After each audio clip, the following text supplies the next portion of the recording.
Welcome back once again. आज का हमारा टॉपिक बहुत स्पेशल है। वो स्पेशल इसलिए क्योंकि यूजुअली मैं अक्सर माओं के मुंह से कुछ अल्फाज ऐसे सुनती हूँ, कुछ हम यूजुअली डिस्कस कर रहे होते हैं ना, अच्छा बच्चा जो है वो लेथार्जिक रहता है, थका हुआ रहता है, हड्डियाँ इसकी कमज़ोर हैं।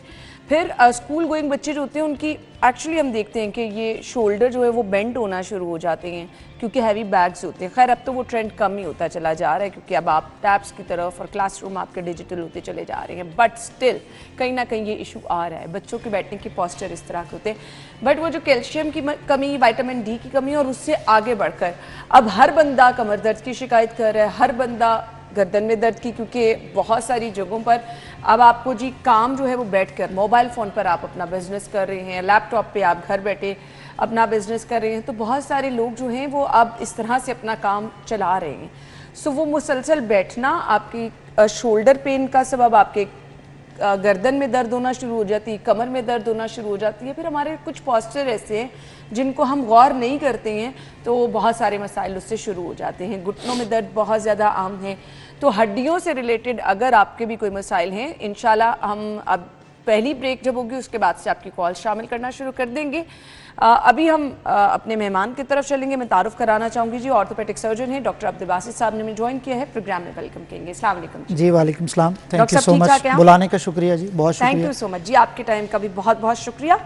ये जो कहा जाता है बच्चों में कैल्शियम की कमी है, बच्चों में विटामिन डी की कमी, और नॉर्मली हर डॉक्टर कहता है कि जी बच्चा विटामिन डी की कमी का शिकार है, होता क्यों है ऐसा? देखिए, दो तीन चीज़ों से इस तरह से होता है।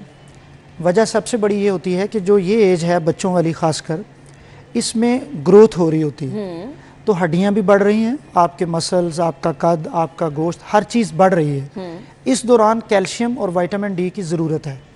कैल्शियम वो चीज़ है जिससे आपकी हड्डियां बननी हैं, ठीक है, बोन्स का एक बड़ा अहम पार्ट है कैल्शियम।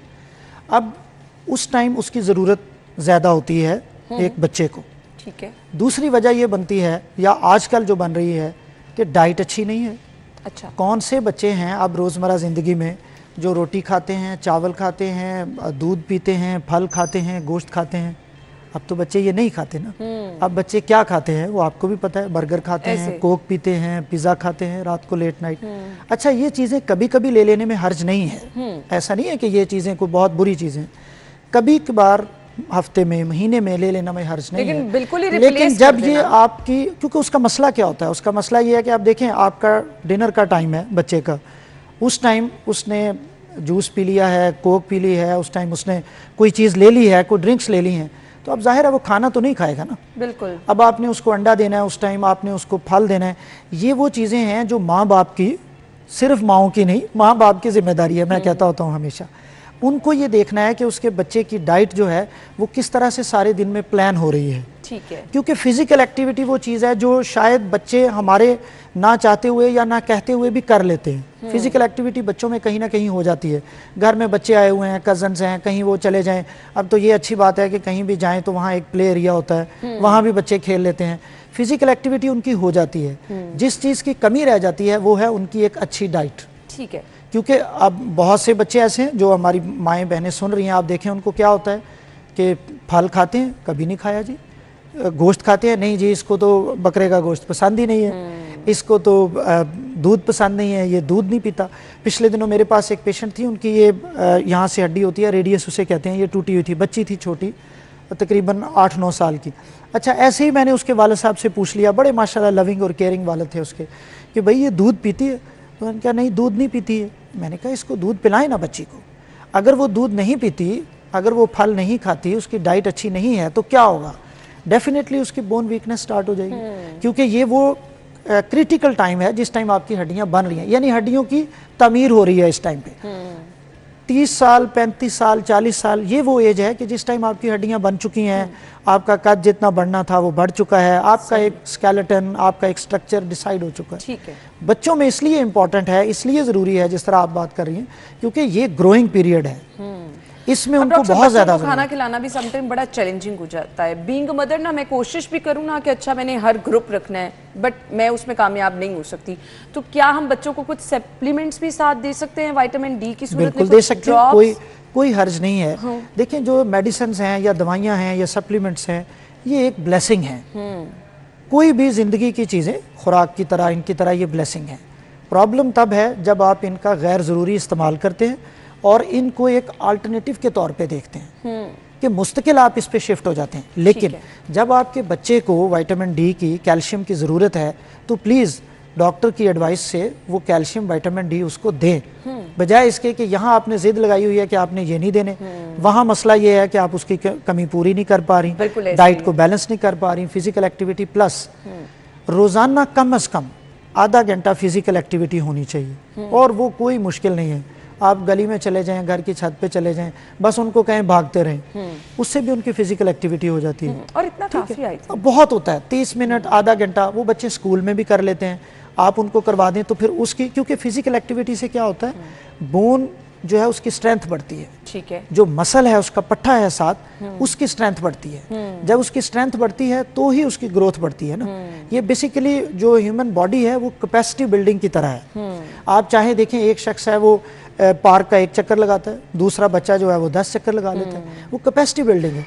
जो 10 चक्कर लगा सकता है उसकी पूरी बॉडी उस हिसाब से ज़्यादा स्ट्रांग हो जाती है। सो ये चीज़ अपनी डेली रूटीन में विटामिन्स, सिरप है, कैल्शियम है, विटामिन डी है, ज़रूर दें। इनको देने में कोई हर्ज नहीं। स्पेसिफिकली अगर मैं आपसे पूछूं तो मुझे डाइट कौन सी आप रिकमेंड करना चाहेंगे जिससे बच्चों में, बड़ों में बोन हेल्थ जो है वो ज़्यादा अच्छी हो? अच्छा, मैं आपको एक बात बताऊं, अब हमारे सुनने वालों को भी ये शायद डिफरेंट लगे।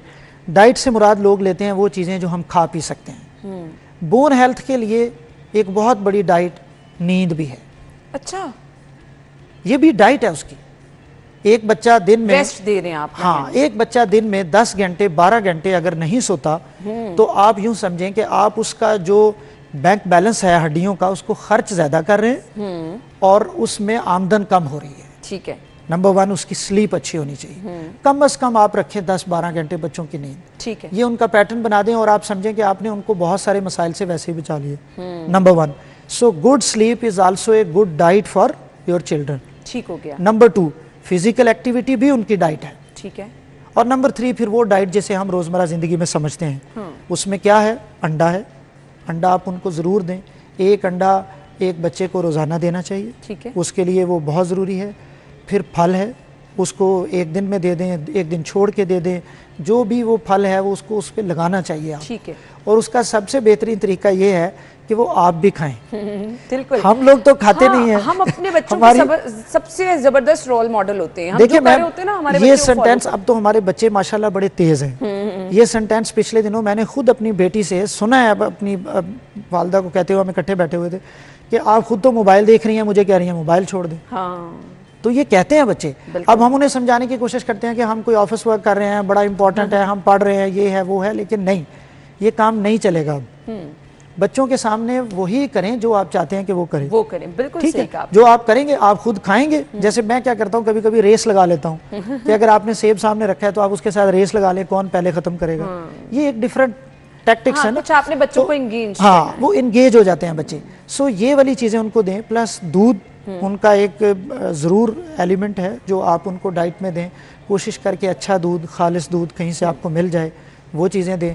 फिर गोश्त ज़रूर दें। प्रोटीन का जो एलिमेंट है ना, प्रोटीन का सेगमेंट है, वो डाइट में आम तौर पे हमारे यहाँ मिस होता है। क्योंकि बाज़ लोग तो बदकिस्मती से ले नहीं सकते, बाज़ लोग शौक से नहीं लेते, माएँ उनको देती नहीं हैं बच्चों को। बकरे का गोश्त नहीं देती हैं, मटन नहीं देती, ये चीज़ें नहीं देती। उससे क्या होता है, बीफ जैसे नहीं देते। बीफ का कीमा बच्चों के लिए बहुत इंपॉर्टेंट है। आप उनको बर्गर बना के दे सकते हैं, आप उनको पिज़्ज़ा, कोई किसी भी फॉर्म में आप उनको दे सकते हैं, लंच बॉक्स में दे सकते हैं। फिर इसके बदले में आप उसको इंसेंटिव दे दें कि भाई ये कीमा खाओगे तो एक चॉकलेट मिल जाएगी। तो ये तरीके होते हैं ना, टैक्टिक्स हैं डिफरेंट। सो ये चीज़ें करके आप उसकी डाइट और उसकी एक बैलेंस डाइट तश्कील दें। ये आपकी रिस्पॉन्सिबिलिटी है। फिर ये सिर्फ हड्डियाँ नहीं है, ये उसके दांतों के लिए बड़ा मसला बन जाती है। हर दूसरा बच्चा आप देखें आजकल उसके दांत खराब हैं, दांत टेढ़े हैं। ये तो आपको कोई डेंटल डॉक्टर अच्छा बताएंगे, लेकिन ये रूटीन में हो रहा होता है। बिल्कुल ऐसे, क्योंकि वो ड्रिंक्स ले रहे हैं बहुत सारी, उसके स्टेन जम जाते हैं, फिर उस कैल्शियम की कमी हो जाती है, फिर उससे मसाइल शुरू हो जाते हैं। सही। ये चीज़ें बड़ी इंपॉर्टेंट हैं। बहुत स्टार्ट से चीज़ें देखनी है। अच्छा, अब पहले तो एक स्पेसिफिक एज में जाकर लोगों को हड्डियों में दर्द होती थी, बट अब बच्चों में भी और नौजवानों में भी, इवन नौजवान शिकायत कर रहे होते हैं कमर दर्द। तो ये क्यों इतना आम होता चला जा रहा है, इसकी रीज़न क्या है? जिस तरह मैंने आपको शुरू में कहा ना, मैं अब इसको ज़रा ज़्यादा क्लियर कर देता हूँ, लोगों को समझ आ जाए। इसकी 3 बड़ी रीजंस हैं। Number 1 lifestyle, number 2 lifestyle, number 3 lifestyle. यही 3 बड़ी रीजंस हैं। अब जैसे आपने बैग का जिक्र किया ना कि बैग भारी जो है वो अब कम हो गया, तो उसके साथ दूसरा मसला शुरू हो गया। लैपटॉप है तो बच्चे ऐसे बैठे हुए, बिल्कुल सही, बड़े भी ऐसे बैठे हुए। अब जैसे हम यहाँ बैठे हैं ना, ये दफ्तर में देखिए हमारे 8-8 जो घंटे लोगों ने ऑफिस में ड्यूटी जो लोग करनी काम है, करते हैं, अच्छा सबसे बुरा जो काम करने का स्टाइल, अब आपके कैमरामैन फौरन सीधे हो गए, सबसे बुरा जो काम करने का स्टाइल है वो उन लोगों का है जिनके कोई ऑफिस आवर्स नहीं है, वर्क फ्रॉम होम जो नया कल्चर है। बिल्कुल। अच्छा, उसमें क्या होता है कि जैसे अब अगर हम किसी ऑफिस में जाते हैं तो एक टेबल है आपका, एक चेयर है, उस पर आप बैठे हैं, एक स्पेसिफिक टाइम है आप काम कर रहे हैं। जो वर्क फ्रॉम होम है वो क्या है, बेड पे लेटे हुए काम हो रहा है, सोफे पे लेटे हुए काम हो रहा है, लैपटॉप आपने जैसे मर्जी रखे आप। उससे क्या हो रहा है, अब जैसे एक चीज़ है, मैं आपको बताऊं, आप ये लोग इसको सर्च भी करें, दुनिया में एक नई टर्म यूज़ हो रही है, उसे कहा जाता है टेक नेक सिंड्रोम। टेक शॉर्ट फॉर्म है टेक्नोलॉजी का, यानी गर्दन, उसके पट्टे, ये शोल्डर, ये बाजू, इनमें दर्द, इनमें सुन होना, इनमें कमज़ोरी होना, इनमें मसाइल होना, इन सब मसाइल को दुनिया में इस वक्त एक नाम दिया जा रहा है टेक नेक सिंड्रोम। क्यों? क्योंकि कहा जाता है कि ये वो मसाइल हैं जो टेक्नोलॉजी की चीज़ें हमारी लाइफ में आने से शुरू हुए हैं। मोबाइल सारी रात 1 घंटा 2 घंटा इसका इस्तेमाल है, फिर उसकी कोई, उसकी स्क्रीन का कोई आपका लेवल नहीं है, आप उसको देख रहे हैं, उससे क्या होता है कि ये आपके पट्टे टाइट होना शुरू हो जाते हैं। ठीक है, अब आप यूँ समझ लें कि अगर आपका सर इस तरह है तो आपका ये जो वेट है सारा सर का, इसको आपके मसल्स ने सपोर्ट किया हुआ है ना, आगे नहीं गिर रहा, पीछे नहीं गिर रहा, एक सपोर्ट है। उस सपोर्ट आपके पट्टों को एक प्राइस पे करना पड़ रही है ना, उनके ऊपर एक वेट आ रहा है। जब हम इसको ऐसे करते हैं, ऐसे करते हैं, तो वो 4 गुना 5 गुना बढ़ जाता है। आप यूँ समझ लें कि वो अगर 10 पाउंड है, 5 पाउंड है, तो वो 50-60 पाउंड पे जाके पहुंच जाता है वो वेट, वो इतना ज़्यादा वेट हो जाता है। फिर उससे मसल टाइटनेस स्टार्ट हो जाती है।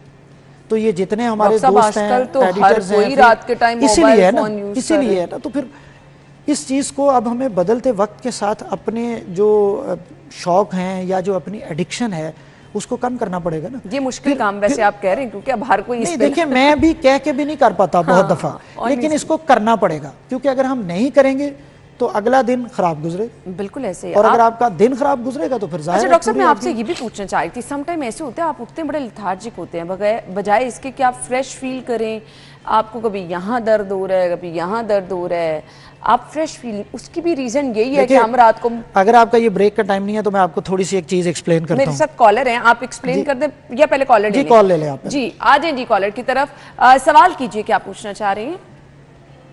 अस्सलाम वालेकुम डॉक्टर साहब। जी वालेकुम सलाम। सर मेरी बच्ची है 5 साल की और उसको टांगों में दर्द होता है।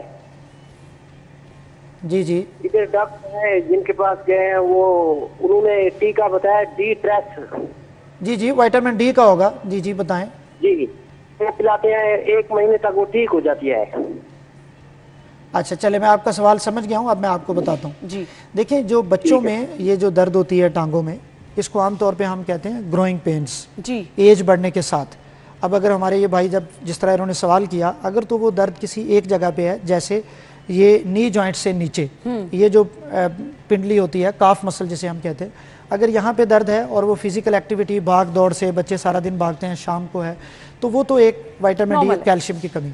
लेकिन बाज़ औक़ात बच्चों में डिजीज़ भी होती है। अच्छा जी, बाज़ डिजीज़ भी ऐसी हैं जिसमें बच्चों में कैल्शियम और विटामिन डी की कमी है, उस कमी से उनमें हड्डियों का मसला शुरू हो जाता है। सो जब भी आप ये चीज़ अपने बच्चों में देखें, सबसे पहले तो आप किसी डॉक्टर, चाइल्ड स्पेशलिस्ट के पास या ऑर्थोपेडिक सर्जन के पास जाके उसको तयन करवा लें कि वो मसला एक रूटीन एक्टिविटी का, आपकी किसी गफलत का नतीजा है या बच्चे में कोई फॉल्ट है उसका।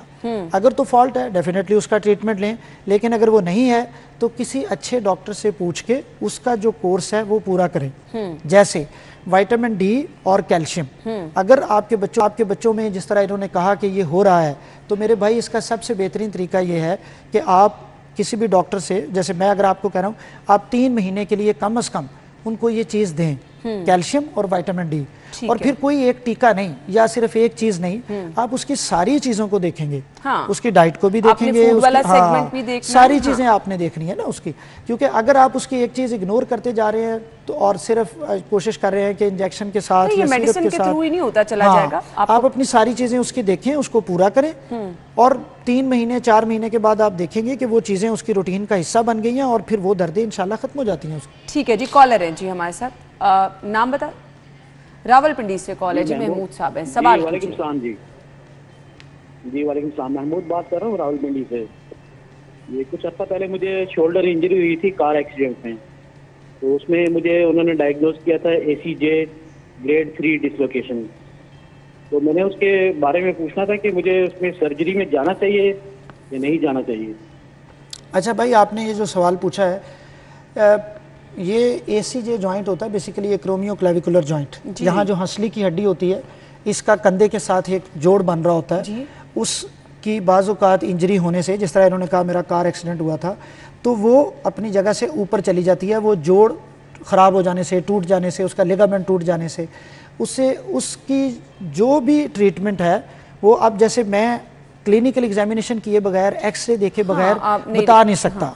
तो इसलिए जो अगर आपके ऑर्थोपेडिक सर्जन हैं, डॉक्टर हैं, उन्होंने अगर आपको ये कहा है कि इसका आप ऑपरेशन करवाएं तो ज़रूर करवाएं। हाँ, आपको अगर एतबार नहीं है या शक गुजर रहा है या आप दूसरी तो किसी दूसरे तीसरे चौथे से ले लें। लेकिन अगर 2-3 लोग आपको एक ही राय दे रहे हैं तो वो लोग आपके ऐसे नहीं है कि कोई दुश्मन है या वो आपको राय देना चाहते हैं, आप उसका जरूर करवाएं। क्योंकि अब मैं यहाँ एक्सरे देखे बगैर वो ओपिनियन देना मुश्किल होता है, जाहिर बात है, जब तक आपके सामने बहुत दफा इसका ट्रीटमेंट जैसे बगैर ऑपरेशन के भी हो जाता है और बहुत दफा ऑपरेशन से भी हो जाता है। फिर एज का भी इसमें फैक्टर होता है। अगर कोई यंग आदमी है, एथलीट है, स्पोर्ट्समैन है, उसका डेफिनेटली ट्रीटमेंट की तरफ जाना पड़ता है। अगर ओल्ड एज है तो उसमें बाज़ औक़ात वैसे भी काम चल जाता है उस तरफ जाए बगैर।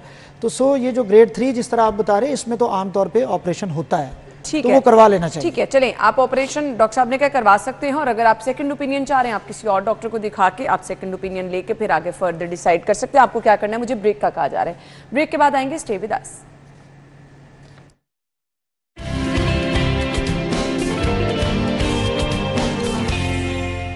Welcome back. Doctor Abdul Basit हमारे साथ मौजूद है। डॉक्टर साहब, मैंने आपसे सवाल किया था, अक्सर ऐसा होता है और ये मेरे साथ भी होता है कि कभी आप सो के उठें तो आप फ्रेश फील नहीं कर रहे होते, आप बहुत ज़्यादा वो एक भारापन सा गर्दन में होता है, आप फील कर रहे होते हैं, आप ज़्यादा थके हुए फील करते हैं, क्यों? देखिए, इसमें जो सबसे इम्पोर्टेंट चीज़ है वो ये है कि आप प्रॉपर सो के उठते ही नहीं हैं, आपकी नींद ही प्रॉपर नहीं होती। ये ज़्यादा इंपॉर्टेंट फैक्टर है। ये चीज़ें आपको वैसे ज़्यादा अच्छी तो ज़ाहिर है वो लोग बता सकते हैं जो मेडिसिन के डॉक्टर हैं या दूसरे हैं, लेकिन बीइंग ऑर्थोपेडिक सर्जन, चूँकि ये चीज़ हमें मुतासर करती है हमारे मरीजों को, मैं इसलिए आपको बता रहा हूँ होता क्या है। नेक में पेन रहती मैं है आपको बताता हूँ ना होता क्या है।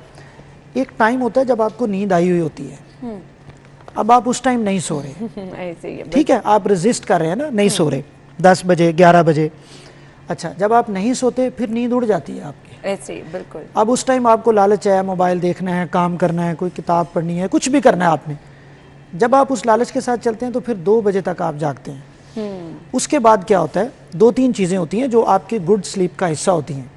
आपका पोस्चर अच्छा होना चाहिए सोते वक्त, एक अच्छा मैट्रेस, एक अच्छा पिलो, अच्छा पोस्चर, ये बहुत इंपॉर्टेंट है। ये अब आप खुद चेक कर सकते हैं कि आपको कौन सी चीज़ सुबह के टाइम ज़्यादा कंफर्टेबल फील होती है जब आप सो के उठते हैं, नंबर 1।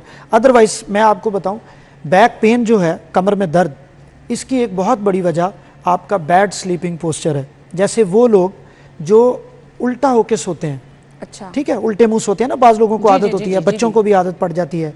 उनमें क्या होता है कि जो पीछे लंबर वर्टिब्री हैं, कमर के नीचे वाला जो हिस्सा है, उसके मोरे और डिस्क जो है उसके ख़राब होने के चांसेस बढ़ जाते हैं, उन पे प्रेशर ज़्यादा आ जाता है जब उनका पोस्चर टेढ़ा हो जाता है ना, जब वो उल्टे होके सोएंगे। तो उल्टे होके सोने से आप जब सुबह उठेंगे तो फिर आपको आहिस्ता आहिस्ता कमर दर्द शुरू हो जाएगी। ठीक है। सो कमर दर्द ट्रीटमेंट में एक बहुत अहम चीज़ ये भी मैं बताता हूँ और डॉक्टर्स बताते हैं कि आपका स्लीपिंग पोस्चर अच्छा होना चाहिए। ठीक है। ये चीज़ जो कमर दर्द के मरीज़ हैं वो ये चेक करके देखें मेरी आज इस बात के बाद, कि देखें 2-3 पोस्चर्स बना के सोने के, जैसे सोते वक्त करवट लें एक तरफ और बेबी पोजीशन होती है, ऐसे इकट्ठे होकर आप सो रहे हैं, वो देखें, नंबर 1। नंबर 2, नेक्स्ट डे फिर सीधे लेट के देखें, फिर उसके बाद उल्टे लेट के देखें। उनको अंदाज़ा होगा कि कोई एक पोस्चर ऐसा होता है जिसमें वो ज़्यादा कंफर्टेबल होते हैं, जो कि आमतौर पे करवट का पोस्चर होता है। ठीक है, ठीक है, नंबर 1। नंबर 2, जब आपकी नींद एडिक्वेट नहीं है, डीप स्लीप में आप नहीं हैं, क्योंकि एक टाइम है ना, जैसे अब हम सब के साथ बच्चे हैं, घर है, फैमिली है, जब हम सोने लगते हैं बच्चों के उठने का टाइम होता है, एक टाइम पे उन्होंने रात को एक दफ़ा उठना होता है, फिर आपकी नींद डिस्टर्ब रहती है। जब आप डीप स्लीप में नहीं जाते तो फिर उस टाइम आप वो जो एक रिक्रिएशन वाली फेज है वो नहीं आती। नतीजा क्या है, 7 बजे तो उठना ही उठना है ना, सुबह हमने 6 बजे 7 बजे उठना है, अलार्म बजना शुरू हो गए हैं, आप उठना शुरू हो गए हैं, तो फिर इस वजह से आपको सोने के बावजूद एक अच्छी रिलैक्स फील नहीं आती, क्योंकि आप प्रॉपर सोए ही नहीं है। बिल्कुल। तो इसलिए ये ज़रूरी है कि 8 घंटे 7 घंटे की नींद आपकी अच्छी हो, आपका मैट्रेस अच्छा हो, कंफर्टेबल हो, आपका पिलो अच्छा हो। और पिलो की बात की तो इसमें हमारे पास बड़ी वैरायटीज होती हैं, तो अब ये तो पर्सन टू पर्सन वेरी कहते हैं ना। मैं अब समटाइम थोड़ा सॉफ्ट वाला पिलो लेती हूँ, कुछ लोगों को हार्ड पिलो पसंद होता है, उसकी मोटाई इतनी होनी चाहिए, इतनी नहीं होनी चाहिए। अब आपके पास इतने सारे मैट्रेस के ऑप्शन मौजूद है, तो हम किसी ऑप्शन की तरफ बेस्ट जो सभी लोग इस्तेमाल कर सकते हैं ना, वो बता दें। मैं आपको बताऊं, पुराने वक्तों में ये ख्याल था कि जो हमारी कमर है वो बिल्कुल एक रॉड की डंडे की तरह सीधी है। अब वो साइंस ने हमें बताया है कि वो सीधी नहीं है, उसके पोस्चर्स हैं। जैसे जो गर्दन के मोरे हैं वो थोड़े से अंदर की तरफ है, ये वाला जो हिस्सा है जी, जो ये हिस्सा है थोरेसिक रीजन हम जिसे कहते हैं, ये पीछे की तरफ है, और कमर का हिस्सा फिर आगे की तरफ जी। सो आपको अपने इस पोस्चर के इन कर्व्स के मुताबिक अपना मैट्रेस यूज करना है। पुराने वक्तों में क्या होता था, अब भी ये होता है कि जी कमर में दर्द है डॉक्टर साहब, मैं तो ज़मीन पे सो रहा हूँ। ज़मीन पे सोने से आपके मसल्स ज़्यादा स्पैज़म में चले जाते हैं, ज़्यादा टाइट हो जाते हैं। या मैं तो बहुत हार्ड मैट्रेस पे सो रहा हूँ, हार्ड मैट्रेस आपके कमर दर्द को मज़ीद बढ़ाता है, वो ख़राब करता है, क्योंकि कमर दर्द आपका शुरू हुआ है आपका मसल स्पैज़म की वजह से, मसल टाइट होने की वजह से। आप एक हार्ड मैट्रेस की तरफ गए हैं, वो चीज़ आपको और ज़्यादा ख़राब करती है। ये ओल्ड स्कूल ऑफ थॉट थी, जिसको अब जो है साइंस को इतना ज़्यादा सपोर्ट नहीं करती। साइंस ये कहती है कि आप उसके पोस्चर को देखते हैं, उसके मुताबिक आप एडजस्ट करते हैं। जैसे अब जब हम बैठे हुए हैं तो जो हमारी बैक है सोने के साथ, ये भी मैं आपको बता दूं, अब आपके पीछे छोटा सा कोई पिलो होना चाहिए। क्यों? क्योंकि जो ये हिस्सा है ये आगे को है। अगर आप नीचे पिलो नहीं रखेंगे पीछे, तो आपकी ये बैक पीछे को जाएगी। तो अक्सर आपने देखा एक्सरे एमआरआई के ऊपर लिखा होता है स्ट्रेटनिंग ऑफ लंबर कर्व, कि लंबर एक कर्व है वो स्ट्रेट हो गया है, वो दर्द की वजह बन रहा है ना। जो हार्ड मैट्रेस है, हार्ड पिलो है, वो अच्छा नहीं है। नर्म होना चाहिए, बहुत ज़्यादा नर्म ना हो, वो आप अपने रूटीन से चेक कर सकते हैं जो कौन सा आपको सूट करता है। लेकिन hard mattress is not recommended. ठीक हो गया। वो आपकी मसल स्पैज्म को, वो आपके वर्टिब्री को, मोरों को, कमर दर्द को बढ़ाता है, कम नहीं करता। इसी तरह जो आपका पिलो है वो ना तो बहुत ऊंचा होना चाहिए ना बहुत नीचा होना चाहिए, क्योंकि जब आप बहुत पीछे ले जाते हैं तो भी आपको गर्दन के पट्टों का खिंचाव शुरू हो जाता है।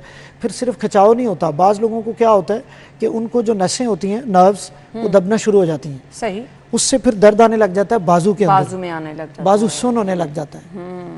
ठीक है, सुबह जब आप उठे हैं आपने देखा जी मेरा ये बाजू सुन है, उसमें कीड़ियाँ चल रही हैं, भारी है बाजू, वो भी उसी चीज़ से एग्रेवेट हो रहा होता है बिकॉज ऑफ बैड पिलो। ठीक हो गया। इन चीजों को आपने देखना है, इसमें कंफर्टेबल हो, नर्म हो, हार्ड नहीं होना चाहिए। ठीक है, हार्ड इज नॉट रिकमेंडेड। आप जिस पे कंफर्टेबल हैं, अच्छे तरीके से सो रहे हैं। पुराने वक्तों में तो लोग चारपाई पे ही सोते थे, तब कोई प्रॉब्लम नहीं ऐसा होता था। मसला सिर्फ ये नहीं है, देखें पुराने वक्तों में सिर्फ चारपाई पे तो नहीं सोते थे, फिजिकल एक्टिविटी भी तो बहुत होती थी। आपने बिल्कुल ठीक कहा। एक बंदा सुबह 5 बजे उठ जाता था और फिर वो सारे गांव के खेतों में फिर रहा है। अब उसको समझ नहीं आ रही कि दिन 7-8 बजे, हमारा दिन तो 9 बजे शुरू हो रहा है लोगों जी। का। और डॉक्टर साहब ये भी तो मसला है ना, वो बैलेंस होते थे ना। हाँ। ठीक है, फिजिकल एक्टिविटी जब आपकी बहुत अच्छी है तो वो चीज कंपनसेट कर जाएगी। प्लस पुराने वक्तों में बताने का फोरम भी तो कोई नहीं था ना। आजकल जगह जगह तो डॉक्टर हैं, लोग उनको बता रहे हैं मुझे ये मसला है, मुझे ये मसला है, डिजिटल मीडिया है, अवेयरनेस है। हम पुराने वक्तों को फैसिनेट तो बहुत करते हैं, लेकिन साथ ये नहीं बताया जाता कि पुराने वक्तों में बगैर किसी वजह पे जब कोई बुजुर्ग बेचारे फौत हो जाते थे, उसके पीछे क्या वजह होती थी। मोरों का कोई मसला था, कोई फ्रैक्चर था, कोई कैंसर था। जो अच्छा पुराने वक्तों में आप देखते हैं हर तीसरा चौथा बंदा जो है वो लाठी लेके ऐसे चल रहा था। क्या मसला था उसको जो वो ऐसे चल रहा था। अब क्या है कि हमें पता चल गया ना। अच्छा जी, रऊफ साहब हैं जी, सवाल कीजिए। जी अब्दुल रऊफ साहब सवाल कीजिए। जी मेरी जौदा की ना कमर में खलाफ है, मोरों में, और बहुत सख्त दर्द है उनको। और जो गोडे है ना, इस गोडे में ना वो उन्होंने 3-4 मरतबा भराई करवाई है टीके से, 3-3, 4-4 लाख रुपया लग गया, मगर वो गोडे की दर्द नहीं जा रही अब, दाएं वाला गोडा। एज क्या है उनकी, उम्र क्या है? उम्र उनकी होगी तो तकरीबन 65, 50-55 साल उम्र होगी। देखिए मैं आपको एक चीज बता, इन्होंने 2 सवाल पूछे हैं, मेरा ख्याल है मोरे का भी इन्होंने 7 जी, पूछा बिल्कुल, कहा है। लेकिन इन्होंने एक चीज मैंने ज्यादा क्लियर बता देता हूं, जो मोरे हैं हर 2 मोरे के दरमियान एक डिस्क होती है। जब आप एक्सरे करवाएंगे कमर का या मोरों का, तो उनमें आपको हर 2 मोरों के दरमियान एक स्पेस नजर आएगी। वो स्पेस बेसिकली डिस्क को जाहिर कर रही है। अच्छा, डिस्क क्या होती है, डीजनरेट हो जाती है, इसे कहते हैं डीजनरेटिव डिस्क डिजीज, जिसका इन्होंने जिक्र किया है। उससे क्या होता है कि मोरे ये जो स्पेस है वो खत्म हो जाती है, वो करीब आ जाते हैं। जब वो करीब आ जाते हैं फिर वहाँ पे दर्द होता है, उसके साथ दर्द होता है, टांगों में दर्द जाना शुरू हो जाता है। दूसरी चीज़ इन्होंने पूछी है साथ गोडे में, नी जॉइंट में।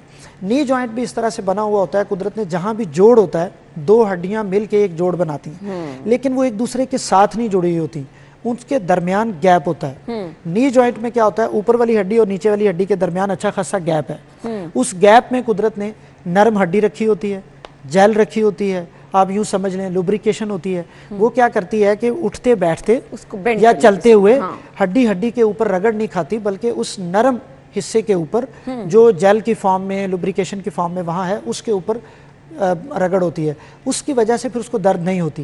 ये जो बता रहे हैं इसमें क्या होता है, इसको कहते हैं ऑस्टियोआर्थराइटिस आमतौर पे।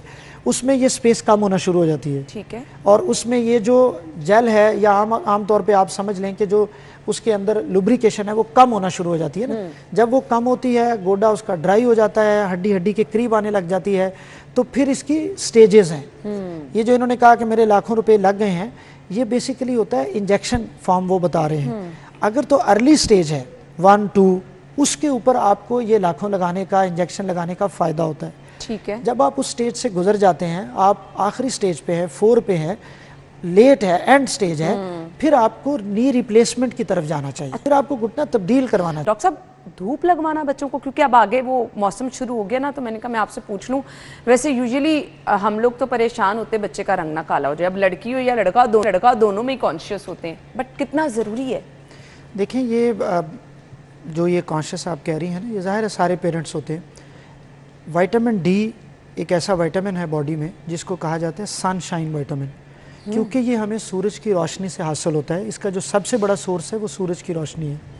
लेकिन हमारे यहाँ ख़वातीन, ज़ाहिर है कपड़े बाज़ुकात ज़्यादा कवर होती हैं, या घर ऐसे हैं उनमें ज़्यादा रोशनी नहीं आ रही होती, या बच्चे बाहर नहीं जाते, उसकी वजह से ये चीज़ उनको मिल नहीं पाती। लेकिन 15 से 20 मिनट रोज़ाना ये बहुत ज़रूरी है। डॉक्टर साहब, क्या बच्चे को आपको कपड़े रिमूव करके के हल्के फुल्के कपड़े पहने हो तो उतना भी जी, ये नहीं, ये होता है बेसिकली जैसे वो स्किन जो एक्सपोज हो सूरज के साथ, जाहिर हम उसको बहुत कवर करके तो नहीं कर सकते ना, उसका तो फायदा ही नहीं है। फायदा नहीं है। नेकेड स्किन जिसको हम कहते हैं, उसके ऊपर ज्यादा जरूरी होता है, जिसको सन बाथ का कॉन्सेप्ट जो था, अच्छा, बेसिकली उस तरह से आप इसको लगाते हैं। अच्छा, फिर ये जरूरी नहीं है कि आप बाहर धूप में एग्जैक्ट बैठ जाएं, आप धूप के साथ साए में भी बैठ सकते हैं, उसमें भी आपको वो विटामिन डी जो है वो हासिल हो जाता है। 15-20 मिनट रोज़ाना जो है वो अपने बच्चे को धूप में ज़रूर बिठाना चाहिए, ताकि उसकी ये विटामिन डी की बुनियादी ज़रूरत पूरी हो। ठीक है। वो जो बच्चों का मसाज भी हम करते हैं पैदा होते, वो करना चाहिए? अच्छा, मसाज बेसिकली एक चीज़ ये है कि जिसके साथ ब्लड सर्कुलेशन बढ़ती है बॉडी में, जब ब्लड सर्कुलेशन बढ़ती है ना, तो ब्लड के साथ जुड़ी हुई है हीलिंग प्रोसेस जुड़ा हुआ है। अच्छा, हीलिंग जो है वो खून के साथ जुड़ी हुई होती है। कहीं भी चोट लगती है तो आपने देखा कि फौरी तौर पे रेडनेस हो जाती है, स्वेलिंग हो जाती है। वो इसलिए हो जाती है कि बॉडी का जो डिफेंसिव फोर्सेस है ना, सारी आर्मी है वहाँ पे इकट्ठी हो जाती है, ब्लड सारा इकट्ठा हो जाता है वहाँ पे, वो आपकी हीलिंग के लिए वहाँ इकट्ठा होता है। इसलिए ये जो मसाज होता है ये भी यही रोल प्ले करता है कि इसके साथ ब्लड सर्कुलेशन बढ़ती है। ब्लड सर्कुलेशन बढ़ने से हीलिंग प्रोसेस बढ़ता है, ग्रोथ बढ़ती है, वो इफेक्टिव हो जाता है ज़रा, तो ज़रूर करना चाहिए, इसमें तो कोई हर्ज नहीं। और वो किसी भी चीज़ के साथ, ये भी सॉरी पूछा जाता है अक्सर, लोग बड़ा पूछते हैं कौड़ा तेल असी ला सकने हैं कि नहीं ला सकने हैं, बीबियाँ बड़ा पूछती हैं। वो आप कड़वा लगाएं, मीठा लगाएं, उसमें कोई इतना ज़्यादा मसला नहीं होता, आप कोई भी लगा सकते हैं। ठीक हो गया जी, वो आप पे डिपेंड करता है। फहीम है कॉलर हमारे साथ, सवाल कीजिए। अस्सलाम वालेकुम। जी वालेकुम सलाम। हेलो, अस्सलाम वालेकुम जी, आपकी आवाज आ रही है, सवाल कीजिए। आवाज, अस्सलाम वालेकुम। हम आपको सुन पा रहे हैं जी, सवाल कीजिए, आपका सवाल क्या है? सवाल ये है कि मैं कह रहा हूँ कि मेरे एज कम है और घुटनों में दर्द शुरू हो गया है। एज कम है? एज कितनी है आपकी? एज एज है कि 23 साल एज है। कितनी बताई इन्होंने? 30 साल के 23 साल? 23 23। और कोई चोट तो नहीं लगी आपको? चोट नहीं लगी, ये घुटनों में दर्द शुरू हो गया। डॉक्टर साहब, वेट हम रनिंग वगैरह भी करते हैं और फिर भी पता नहीं क्या वजह है, कभी खत्म हो जाता है दोबारा फिर शुरू हो जाता है। और वेट कितना है आपका? वजन कितना है मेरे भाई? वजन है मेरा 65। चलें, अच्छा, अब ये जो इन्होंने चीज़ें बताई है ना, ये सारी बड़ी आइडियल है। हाँ। एज भी बड़ी आइडियल है उनकी, वेट भी ठीक बिल्कुल है, ठीक है। मुनासिब है, लेकिन उनको ये प्रॉब्लम स्टार्ट हो गया है। तो यस, इसमें भी हो सकता है, आर्थराइटिस हो सकता है। आपकी जो डिजनरेशन है वो पहले भी स्टार्ट हो जाती है बाज़ लोगों में। अच्छा, फिर बाज़ लोगों में जो मैंने शुरू में आपको कहा था कि कुछ चीज़ें तो वो है ना जो हम कहते हैं सिर्फ एज के साथ हैं, वेट के साथ हैं, लाइफस्टाइल के साथ हैं। कुछ चीज़ें वो भी होती हैं जो वाकई डिजीज़ हैं किसी सूरत में। डिजीज़ तो दूसरी भी होती हैं, लेकिन क्या हो जाता है, कोई मेनिस्कल प्रॉब्लम हो जाता है, जो घुटने की झिल्ली होती है उसके अंदर किसी लिगामेंट का प्रॉब्लम हो जाता है। हाँ। किसी आपको अंदर जो डिजेनरेटिव चेंजेस हैं उसका हो सकता है। तो ये चीज़ें हो जाती हैं, वो तो आपको फिर डॉक्टर को चेक करवा के, एक्सरे करवा के, एमआरआई करवा के उसका तयन कर लेना चाहिए कि आपको एग्जैक्ट प्रॉब्लम क्या है। ठीक है, जरूरी नहीं तो है फिर कि आप जो भी इसका चीज़ है इलाज वो आगे ये इन्हीं चीज़ों की वजह से हो रही है, जो हम तो जनरल चीज़ें जी बिल्कुल डिस्कस कर ठीक रहे है, हैं। ठीक है, आपको इसका इन्वेस्टिगेट कराना है जी प्रॉपर। मुझे ब्रेक का कहा जा रहा है, ब्रेक के बाद हम आते हैं जी। Stay with us.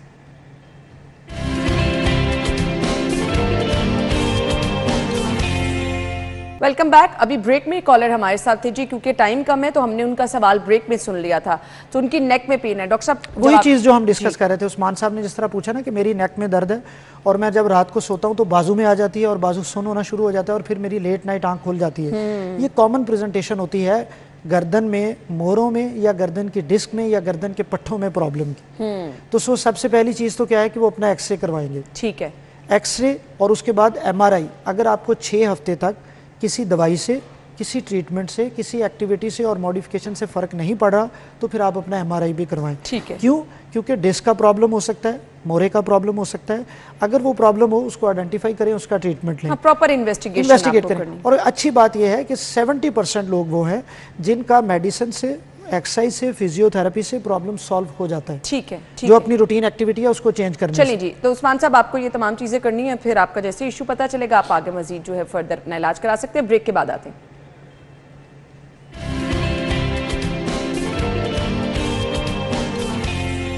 Welcome back ji.